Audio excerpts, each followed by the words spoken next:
Bonjour à tous, nouveau 10 millième et cette fois on est dans le sud du Japon, on va visiter ensemble la ville de Nagasaki. Ouais mais 2 secondes, le temps est super dégueulasse, on va pas pouvoir filmer dehors, ça va être pourri.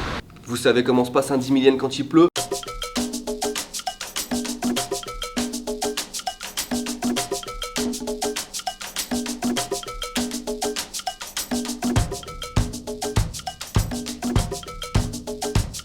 Bonjour. It's really the best one.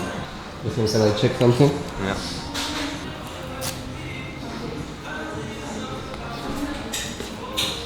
Oh, thank you.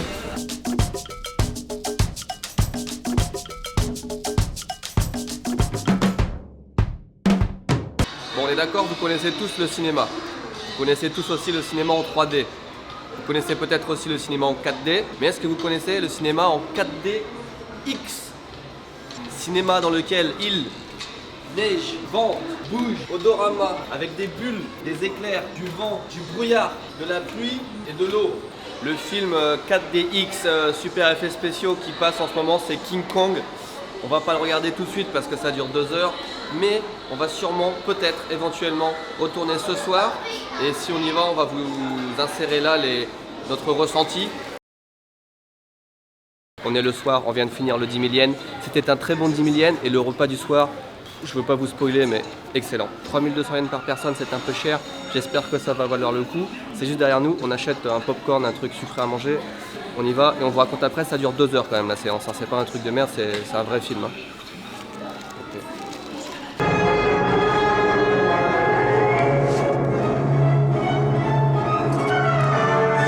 2 heures plus tard, quel est le bilan de cette aventure audiovisuelle et aussi gustative, parce qu'on a accompagné ça avec du popcorn au thé vert qui a été excellent.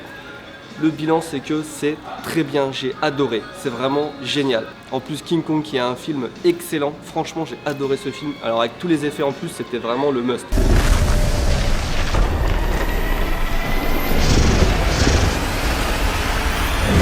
Moi qui ne suis pas un fan des films en 3D, je m'étais dit que 2 heures ce serait long pour un film de ce genre. Et ben non, il faut prendre quelques secondes pour en parler quand même parce que là vraiment moi c'est ma découverte du moment. Imaginez par exemple que vous rentrez dans une pièce et il y a des jolies filles.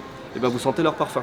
Imaginez vous êtes dans un hélicoptère, et ben on sent dans le siège le rotor et puis on bouge en même temps que l'hélicoptère. Et puis s'il y a un orage qui s'abat sur l'hélicoptère, et ben il y a de l'eau qui vous arrive dans la figure et puis du vent et puis des éclairs qui flashent de partout.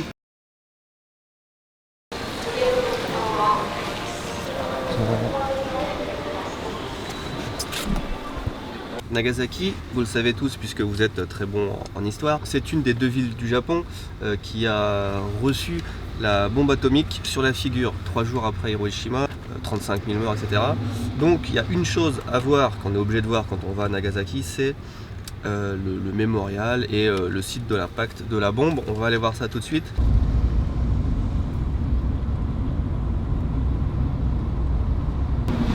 On regarde le trajet du taxi sur Google Maps et apparemment on va totalement à l'opposé de là où on veut aller. On va rien lui dire au grand-père parce qu'on est curieux de savoir où il va nous amener en fait.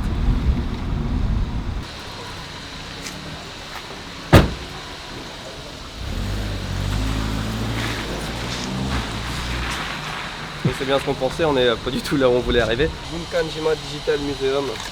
Alors vous connaissez tous Gunkanjima, j'en suis sûr. C'est cette île abandonnée, qui a été abandonnée il y a quelques dizaines d'années. Il y avait une mine dessus et puis la mine a fermé, tous les ouvriers sont partis laissant une grosse ville comme ça sur une île abandonnée. On va aller la visiter dans 2 jours, enfin on va aller poser un pied dessus dans 2 jours.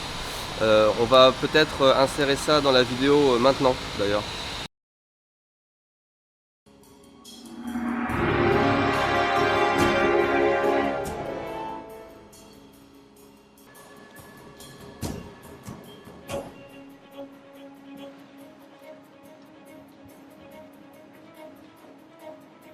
Deux jours plus tard, nous voilà en route vers l'île de Gunkanjima.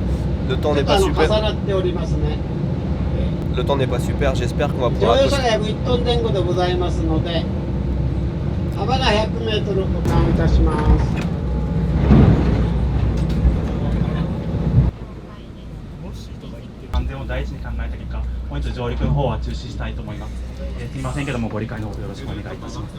Bon, malheureusement, on n'a pas pu descendre sur l'île parce que les vagues sont un peu trop hautes. De toute façon, c'est vraiment un truc de touriste hein, où on s'arrête, on marche peut-être 100 mètres sur l'île et c'est tout. On voit pas 10%. Regardez le bateau à quoi ça ressemble.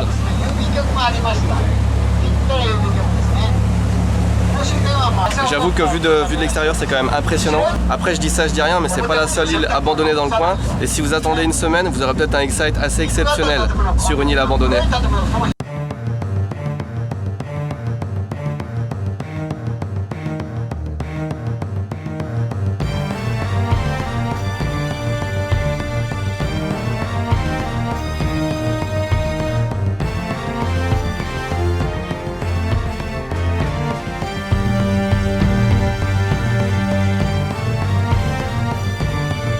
Allez, je vous laisse reprendre le courant de votre 10 000 yens normalement.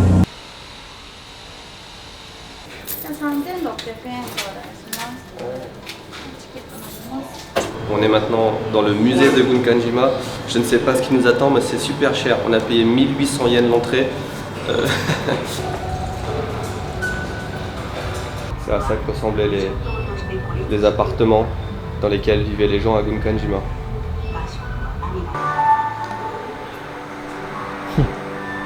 Ok, donc on peut visiter l'île. J'ai le choix entre 13 destinations. On va essayer...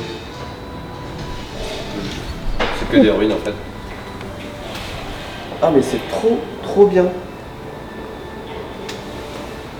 Ah mais c'est vraiment bien. On est vraiment sur l'île. C'est vraiment le Excite en réalité virtuelle. Ah ça rend bien, il faudrait qu'on fasse ça nous aussi. Il y a un problème là. Bilan pour ce musée, c'est cher mais bien. Et quand on dépose un parapluie à l'entrée, on ne le retrouve plus. Hein. On nous a volé nos parapluies. Heureusement, la dame à l'accueil nous en a donné 2 autres. Ils sont mieux, donc on gagne au change. Ça va. Et à côté, attention, Sébastien. Il y a un magasin, ils vendent des castellas. En fait, on ira en manger ailleurs parce que c'est juste pour offrir en cadeau. C'est des grosses boîtes comme ça à 2000 yens. Donc on va pas pousser la grand-mère dans les orties. Ce qu'on va faire par contre, c'est qu'on va aller voir ce magnifique bateau de type ferry qui nous attend au bout de la route. Là.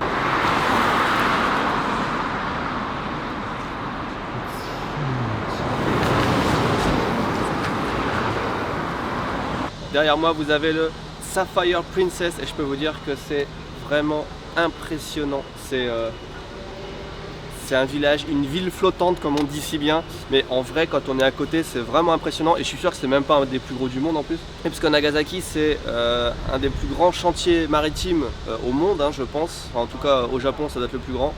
Il y a Mitsubishi Heavy Industries qui fait des gros bateaux ici. Donc je suis pas étonné de voir que c'est aussi un port d'embarquement pour les ferries de croisière comme ça. Waouh, hein, c'est waouh. Rien que les petits bateaux, les canots de sauvetage, c'est la taille d'un bateau de pêche normal quoi. True. Le Sapphire Princess est un navire qui a été construit ici justement à Nagasaki par Mitsubishi Heavy Industries en 2003. Elle compte un équipage de 1100 personnes, longueur 290 mètres et un mètre beau de 37 mètres 5. On va savoir ce que c'est qu'un mètre beau, j'imagine c'est la largeur. Le tirant d'eau est de 8 mètres évidemment, le tirant d'eau de 8 mètres pour un navire de cette taille là, c'est bien 8 mètres, on imagine ça. Le tonnage est de 115 906 tonnes, c'est un peu l'équivalent de 115 906 Twingo si vous voulez. Et sa vitesse de croisière est de 22 nœuds, ce qui donne en km/h. Le coût, mesdames et messieurs, est de 400 millions de dollars. C'est la première fois qu'on rentre dans un terminal de bateaux de croisière. C'est inintéressant. Nagasaki, on se déplace beaucoup en tramway. Là, on va essayer de se rendre dans le quartier chinois qui est à 3-4 stations d'ici. Ça sera sûrement plus efficace que le taxi. S'il nous amène tout le temps à l'autre bout de la ville, ça va pas être pratique. Comment ça marche? Je ne sais pas.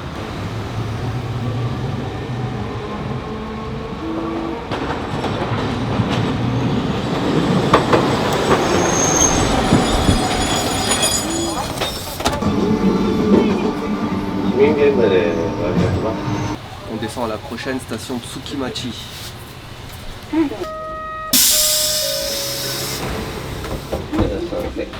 Le tram c'était marrant, on n'a rien compris à comment en payer par contre.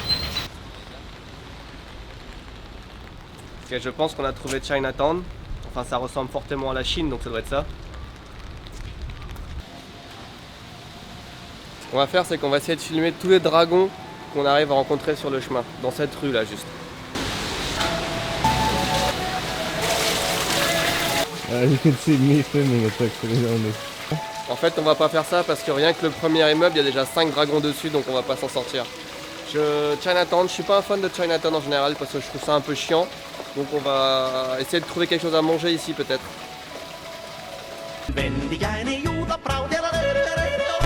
Non mais tu déconnes ou quoi?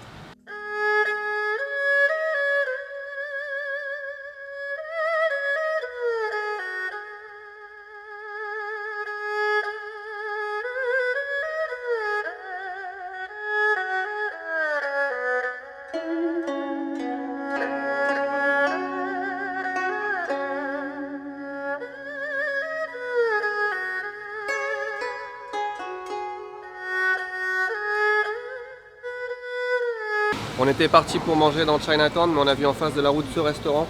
C'est un des restaurants les plus connus de la ville. Ils vendent la même chose qu'à Chinatown, mais je pense en meilleur. Hamburger, né? じゃあ1個ずつお願いします。はい、どれを1個ずつにしますか？ What's your name? Vinay. Vinay. On est avec Vinay qui est de Londres, c'est ça? London? London. Qui est de Londres. How does it taste? Delicious. Delicious. Ok. Ok, ce qu'on est en train de manger là, c'est des espèces de manjus, des espèces de beignets avec de la viande dedans. On en voit beaucoup à Nagasaki, c'est une des spécialités du coin je pense. C'est du porc caramélisé. This is seriously tasty. Really nice. I think they've used proper meat, not like rubbish. Wow, this is nice. Regardez, la viande elle est tellement tendre, je peux couper le truc sans effort comme ça. Ça se mange tout seul. Hein. Teriyaki, je suis vraiment pas fan, mais oh, quoique, il y a du fromage. Ah si, ça va être bon, ça va être bon. Je prends les plus gros morceaux, hein, Sébastien. C'est très bien. Ah. C'est très bon. C'est très bon, très bon, très bon. But Yeah. food in France is delicious. It is. Absolutely delicious. Thank you. I wish I could say the same thing about England, but I...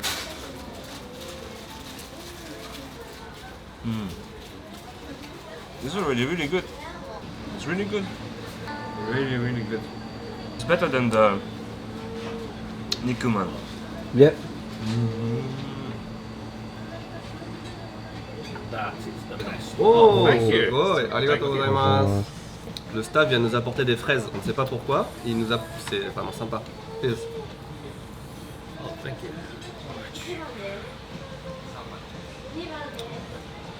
Super sucré. Cette ville est vraiment très multiculturelle. Là on était à Chinatown, on a traversé une rue et on arrive ici devant ce qui reste en fait de l'époque où les Hollandais étaient à Nagasaki, parce qu'à Nagasaki c'était un port de commerce et à un moment il y a eu beaucoup de Portugais, après il y a eu des Hollandais et j'ai du mal à croire que cet immeuble soit encore debout après la bombe atomique. Ça a dû être plus dans l'autre bout de la ville parce que c'est pas possible, c'est un truc en bois quoi. L'entrée coûte 510 yens par personne, il pleut, on veut s'abriter. Où est-on? Qu'est-ce que cet endroit? Je n'en ai aucune idée. Nagasaki Dejima. Ah regarde, c'était une grande île comme ça. Ah mais c'est pas un seul bâtiment, c'est en fait c'est un village. C'est une île artificielle. Wow. Déjà on est extrêmement surpris par l'incroyable collection d'objets d'époque qui reste dans la première pièce dans laquelle on rentre, la salle d'exhibition numéro 3. Regardez-moi cette vitrine pleine.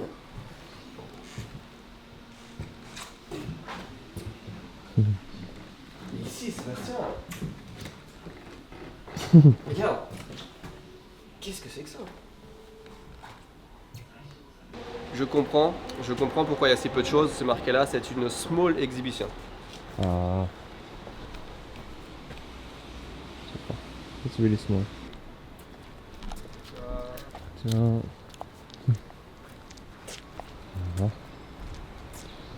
Ça, je sais pas si on le voit très bien à la caméra, mais ce sont des blocs de pierre qui sont posés sur des lattes en bois.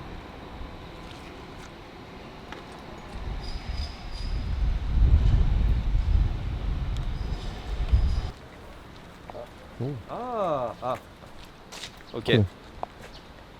J'ai été mauvaise langue, j'ai été un petit peu taquin, un petit peu moqueur, mais regardez, là on arrive dans une rue et ça a de la gueule, on comprend pourquoi ça coûte 500 yens. On est vraiment dans un village, on n'est pas dans 2 maisons comme ça. Bienvenue en Hollande. Dus ik stijf gezeten op een pikkelstoel. Zou kaas en droog brood eten, maar als ik nood gevoel, dan slijp ik tot den avond toe en zo heb ik nooit... Les Hollandais qui sont venus au Japon, en fait, c'était la porte d'entrée des Illuminati. Hein. Regardez-moi ce symbole, c'est pas possible. Ah, Sébastien, regarde des pots. On a des pots.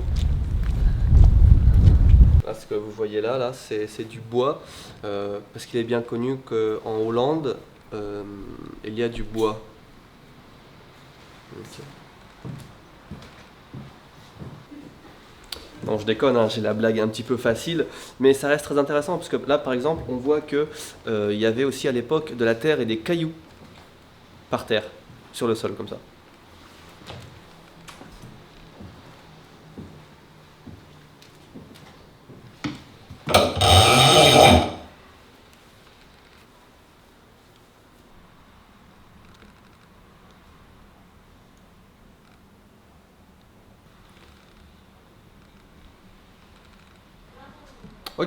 Ok, merci, bye. Ces illustrations là nous montrent quels étaient les animaux qui vivaient sur Dejima. Et la façon originale qu'ils ont d'illustrer ça avec des choses matérielles, c'est une collection d'os de tous les animaux qui ont peuplé l'île. Alors là on a des os de souris, des os de lapin, les os de chat, les os de chien, on a des os de chèvre, des os de mouton, les os de vache, des os de sanglier, le cheval, camo c'est des canards, des poules, sagi, qu'est-ce que c'est ça sagi? Chaque jour avec Ici Japon, apprends un nouveau mot en japonais. Aujourd'hui, sagi. Sagi, le héron. Ah, Oh. bon, c'était sympa cette petite visite, ça casse pas 3 pattes à un cochon, mais ça passe le temps. On va manger un petit dessert et puis on sort d'ici.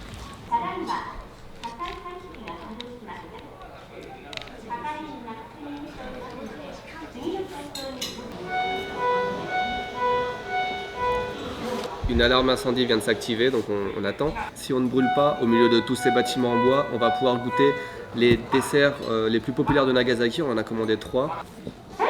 Le gérant vient d'arriver pour nous rassurer, pour nous dire que cet immeuble précis n'était pas en feu, mais ils connaissent pas l'origine du feu quand même. Du coup, je suis content qu'il pleuve. On va garder ces verres d'eau bien précieusement, comme ça si... Yeah, we can go ahead. There's some water. Devant moi, on a donc 3 spécialités, ça va être sympa, hein. On a 3 spécialités de la région. Les fameux castella qu'on essaye d'acheter depuis ce matin, mais qui sont toujours vendus comme ça en bloc. Ça s'appelle des yori-yori, je ne sais pas du tout ce que c'est dur. Et là, on a ce qu'ils appellent un milkuseki. Et sur la carte, comme ça, c'est intriguant, ils disent, à votre avis, est-ce que ça se mange ou est-ce que ça se boit? Alors c'est très bon, mais ça reste spécial, vraiment c'est du 4 quarts.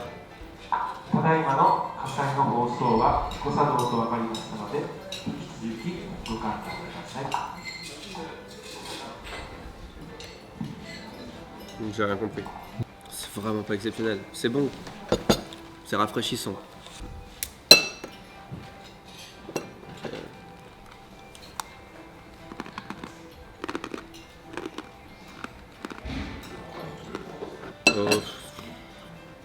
Non.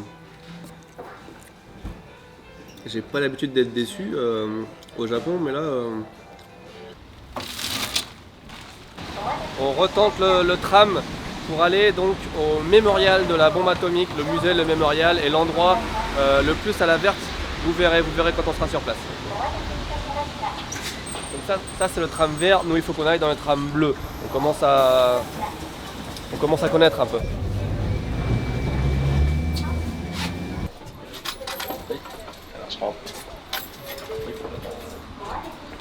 Regardez derrière moi, c'est très fleuri.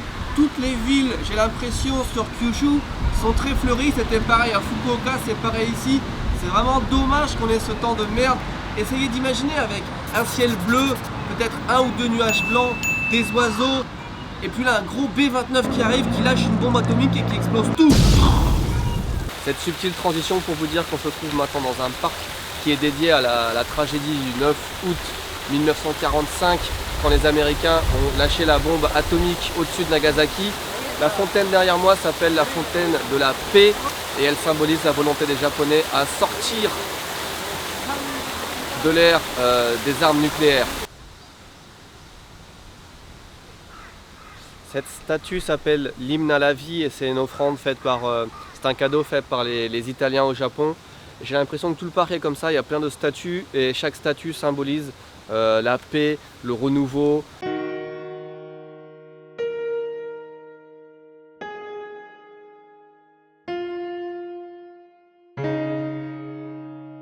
Presque tous les pays du monde ont offert une statue ici, une statue qui symbolise la paix, donc c'est des, je sais pas, des enfants, des gens qui sont heureux, qui revivent, etc., des animaux. Le Brésil a envoyé une carte du Brésil.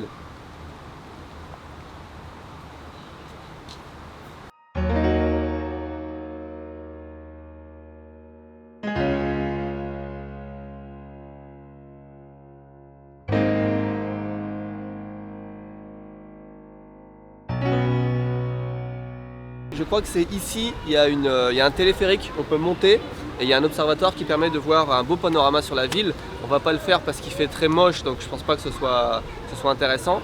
Mais il y a un youtubeur que peut-être certains d'entre vous connaissent qui a fait un voyage à Nagasaki et qui a montré comment c'était depuis les hauteurs des collines.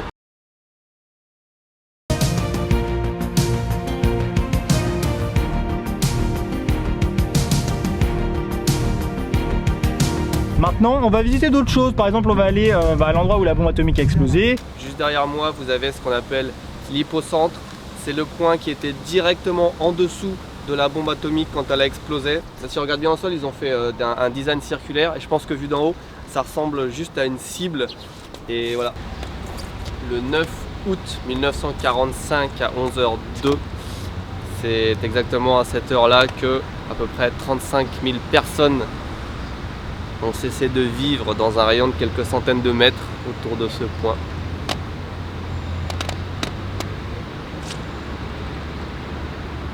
C'est peut-être la statue la plus triste que j'ai jamais vue de ma vie. On a des frissons avec Sébastien.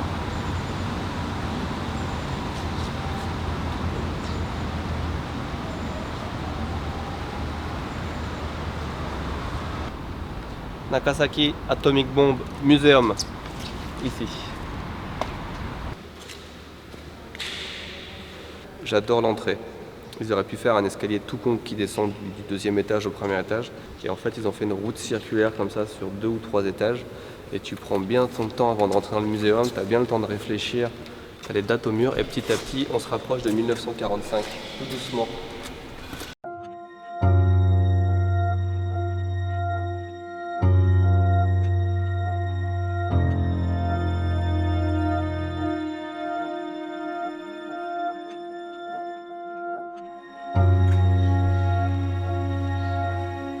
Derrière moi, c'est une représentation de la bombe qui a explosé au-dessus de Nagasaki. On l'appelle Fat Boy. Elle fait 3,25 m de haut, elle pèse 4,5 tonnes. À l'origine, elle ne devait pas exploser au-dessus de Nagasaki. Nagasaki, c'était une seconde cible. Il y avait trop de nuages au-dessus de la cible principale. Je crois que c'était les entrepôts de Mitsubishi Industries. Donc, ils ont choisi de lâcher la bombe sur Nagasaki. Donc, ils ont pas eu de chance, si je peux dire comme ça. C'est à ça que ressemblent les bombes nucléaires modernes. Elles sont plusieurs centaines ou milliers de fois plus puissantes que les bombes qui ont explosé ici à Nagasaki et Hiroshima. Et il y en a à peu près 15 000 encore dans le monde.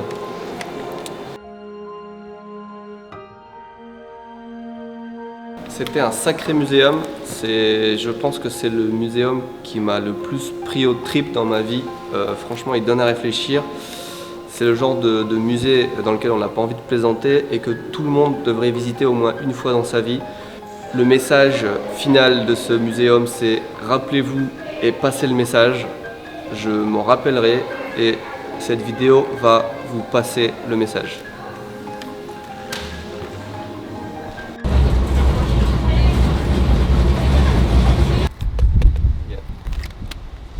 On a déjà vu tout à l'heure une connexion avec les Illuminati. Eh bien, apprenez que le pentagramme, c'est le symbole de la ville de Nagasaki. Commencez à faire les connexions là, petit à petit là. On a de la chance parce que Nagasaki, c'est un endroit réputé pour sa viande. On trouve ici certaines de la meilleure viande japonaise, certains diront peut-être même la meilleure. Et regardez là les plats qui sont arrivés. En plus, on n'a pas choisi le restaurant le plus pourri. C'est un yakiniku qui s'appelle Pure et qui a reçu des prix déjà. Et je peux vous dire que l'accueil, l'environnement, tout y est. Le prix aussi y est parce qu'une assiette comme ça coûte entre 1800 et 3200 yens. On est dans les 25-30 € l'assiette.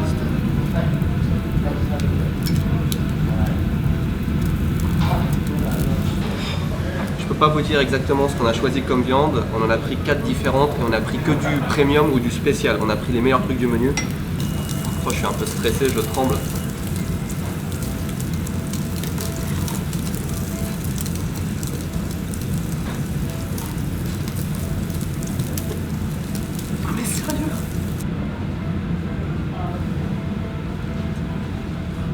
C'est bon, putain c'est bon.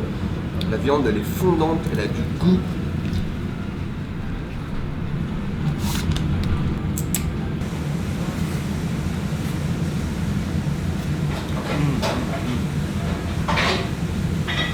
It's melting. Oh, c'est un truc de taré quoi. C'est vraiment, t'as vraiment l'impression de manger le meilleur du meilleur morceau, du meilleur animal. Enfin, c'est incroyable. J'ai hâte de tester celui-là.